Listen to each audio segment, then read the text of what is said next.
This is Las Vegas Real Estate Now with local real estate expert Harvey Blankfeld. Where we want to educate you about our market, empower you to make wise decisions, and help you engage with our expert contributors. Today in studio with me, I have a very special guest. We have a rather unique program today. I have Karen Whalen from the Clean Energy Project. Welcome, Karen. Thank you, Harvey. So let's first talk about some of the things that we're hearing.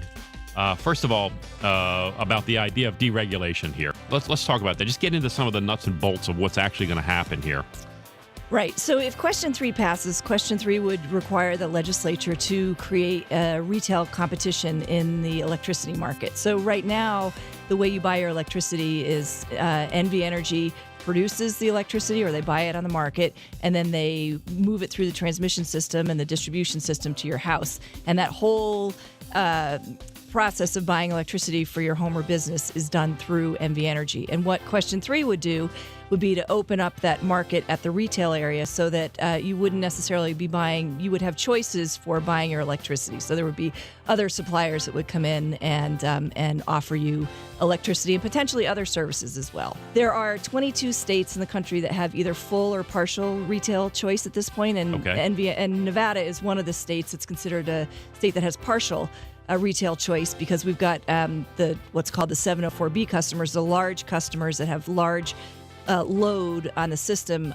If they pay an exit fee, can leave the system and buy their own electricity. So of the 14 states that have full retail choice, meaning even down to the residential level, a number of them, I think Texas, Pennsylvania, Illinois, Connecticut, they have quite successful programs across the customer sizes. And are their rate structures favorable compared to states that are still regulated? How are the rate structures in those states compared to some of the states that are? Yeah, that's one of the biggest noise that you're hearing on both sides about Question 3, is that it will either raise your rates or lower your rates. And the reality is that, and the Gwynn Center just did a great evaluation of the both sides' claims on rates, and it's very difficult to point to retail choice as affecting rates. I mean, you look at New England, which has some of the highest electricity prices in the country, and I grew up in Connecticut, so I'm aware, but they also have huge infrastructure constraints. And it turns out that the number one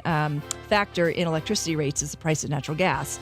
So in New England, where they only have one big pipeline coming in, they have real infrastructure constraints. And when the price of natural gas goes up, electricity prices go up. So right now, irregardless of this question, our system's undergoing changes anyway. Yeah, I think that's important context that's also getting lost in the noise, is that, I worked at the U.S. Department of Energy for almost 4 years, and we looked at energy infrastructure. We looked at electricity, natural gas, liquid fuels, and there are changes happening in all of those systems, but without a doubt, there are tremendous transformative changes happening in the electricity system, not even just over the last decade, but over the last 5 years. And those changes are what's different now from the previous efforts to deregulate electricity, because those changes are really, a lot of them are happening where the customer sits. So they're behind the meter resources called distributed energy resources, your solar panels, storage, your electric vehicle, your smart thermostats. All of those things are now behind the meter, and they are changing the relationship of the customer to the grid. This has been Las Vegas Real Estate Now. Thanks for listening, and remember to tune in every Tuesday morning at 9 a.m. on 101.5 FM, 720 a.m. KDAWN.